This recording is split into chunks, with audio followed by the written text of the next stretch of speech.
My name is Ken Russell, and I'm the Vice Chair of the City Commission, Commissioner for District 2. The strengths that I bring to this position are outside of specific policy and legislation. It's more about people skills and bringing people together to find consensus and to find the positive solutions. It's about listening, empathizing with anyone from a fellow commissioner to a constituent to a lobbyist, and finding solutions to their issues. So those things are, they came natural for me. The learning curve has been obviously all about everything from planning and zoning to legislation.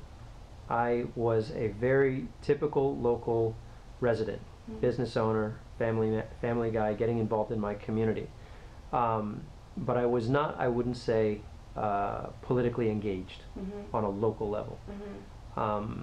And so the fortuitous circumstances that brought me into politics had to do with an issue that touched me directly, contaminated parks. And that brought me into swimming in a circle with my local commissioner, to the city manager, the local Durham office, and really learning to navigate those waters very quickly. Being new to this entire world, I didn't have a deep pool to draw from, but I used that to my advantage. And so I had to make some very big decisions early on when I was recruiting. What was more important to me, experience or energy and loyalty? And for me, I went with the latter. So I have a very young staff, actually, and they're very knowledgeable, very excited, a lot of millennials who stay here till 11 at night, and they get very excited discussing policy and process, and they know much more than I, and so they're teaching me. Even though many of them are younger than I am, their experience within the fields of their specialties is incredible. It's quite deep, and they have new ideas and new processes that are kind of turning the traditional idea of local government on its ear. And so I cherish them for their youth and inexperience, and it brings a fresh approach. How do you get along with your fellow commissioners? Very well. Good. I don't know exactly what it was like before this or what it will be in the future, but this is my my freshman year per se, and so I really cherish the relationship I have with each one of them, and they're so different, and their policies are different, their backgrounds are different, and we don't always get along, but I respect each of them, and I really enjoy our 15-hour days on the dais. I'm actually very surprised about how much we've been able to accomplish. Okay.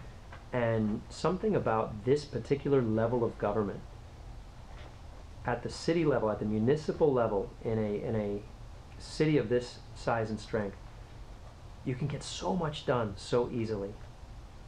We only have 5 commissioners. I already walk into the dais with 20% of the vote being myself. Whatever idea I bring, as novel as it may be, most likely one of them either has already thought of it or agrees with it. And what that means is I only need a third vote to get anything done and passed. And that can happen very easily and very quickly. So the bureaucracy and the red tape and the long lag time for getting something done isn't here in municipal government. We can enact an ordinance in just a couple months and see it in practice in our streets with such immediacy that's very satisfying. A lot of the things that I experienced as I was campaigning and witnessed within my district are things that I wanted to change about local government. And it's a very deep-rooted philosophy in at least our local government that I'd like to change. And turning that ship has certainly been a challenge. Very good people that are involved in these processes simply go with the flow because this is the way things have been done for so many years. And without pointing fingers or showing that someone's doing something incorrectly or wrong or unethical, to change our philosophy and move forward in a positive direction has been a challenge. That being said, we're making great headway, and I'm seeing a lot of changes in our process. public involvement is a big theme for me. It's something I really want to encourage, because I wasn't so involved as an average citizen, and I recognize that the majority of the public here, you can see it from our voter turnouts, also are not very involved. There's a sense of being jaded, a sense that their local government is not listening to them anyway, that their decisions won't really make a difference, and I want to change that. My story speaks to the fact that it's possible and it's true. The fact that someone with no experience could win such an important commission seat in such an important city and have success has been inspiring to a lot of people. So I want to open those doors and invite those people who may never have thought of being involved in local government to now step in. And so I have nearly 40 board appointments to municipal boards that I need to make. Some of these boards, as important as they are, have become either stagnant or not well attended. I want to give them a mission to bring ideas for legislation forward to the commission. I want to get new people excited about coming to these boards and knowing what they're about and bringing fresh ideas. And so we've created a whole new process of communication to advertise for the boards, to invite people in who aren't within my local circle of government, people who are passionate about or specialists about certain ideas. I'm also the chairman of the Downtown Development Authority, and we have new board appointments coming there. And as the chair, I can have a big influence on who comes into those positions. And rather than pick my closest friends, I want to reach out to the public, people who care about downtown, who have great ideas with regard to transit, homelessness, development, and invite them in. And so it's been a very door-opening process for the public. The Coconut Grove bid and the Downtown Development Authority, obviously in size, but also scope and objective. The Coconut Grove bid is trying to revive a small community business area, which has seen a drop in retail and restaurant attendance, tourist attendance, and shopping. And so we're trying to revive that. And what I'm doing is looking to expand the Coconut Grove bid to also include certain areas of Coconut Grove which have been underdeveloped and underprivileged, like the West Grove. Well, we receive over 1,000 constituent requests per month. And it ranges the gamut.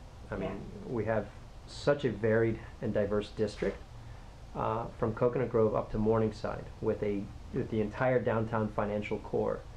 In the Grove, most of the constituent requests have to do with overdevelopment, tree protection,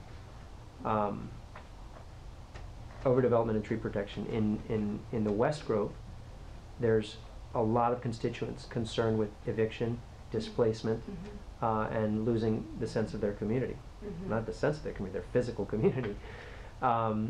Downtown, the issues of homelessness and traffic and overdevelopment are the majority of the emails and calls that I get. In the Grove, which is probably the most active part of our district in terms of voter turnout, advocacy, they're very worried about the character of the community getting overdeveloped. It's a big target for development right now. And we do have legislation in place that protects our tree canopy and protects the character of the grove.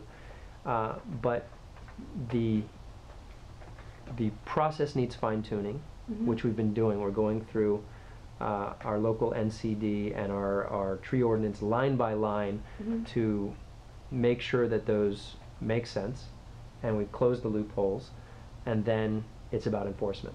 Okay. And how about the West Grove? Do you have concerns? Oh, absolutely. Yeah. The West Grove, you know, developers come in here to my office all the time whenever they need an upzoning, or they're looking for funding from a CRA, or you name it. This office is a revolving door of business interests, obviously. And I'm very open to healthy and proper development. But when someone comes in here with an issue regarding the West Grove, that touches me in a very different way, and I have a different set of criteria. Because what you've got there is a community that's being targeted by development right now in a way that they can't defend themselves from the free market. Yeah. They're surrounded by wealth in terms of the arrest of Coconut Grove and Coral Gables, and so the pressure to develop that area, the speculation on their properties, is so high that if left to the free market, everyone who lives there currently will be gone. And that community is the root of Miami. The original signers of our incorporation papers were Bahamians that lived in the West Grove. Yeah. Okay. It is the original Yeah. Bahamian Yeah. enclave that incorporated our city. And to not take a hand in protecting that community would be irresponsible in my mind. So finding solutions for affordable housing, for transportation, and for jobs is very important there.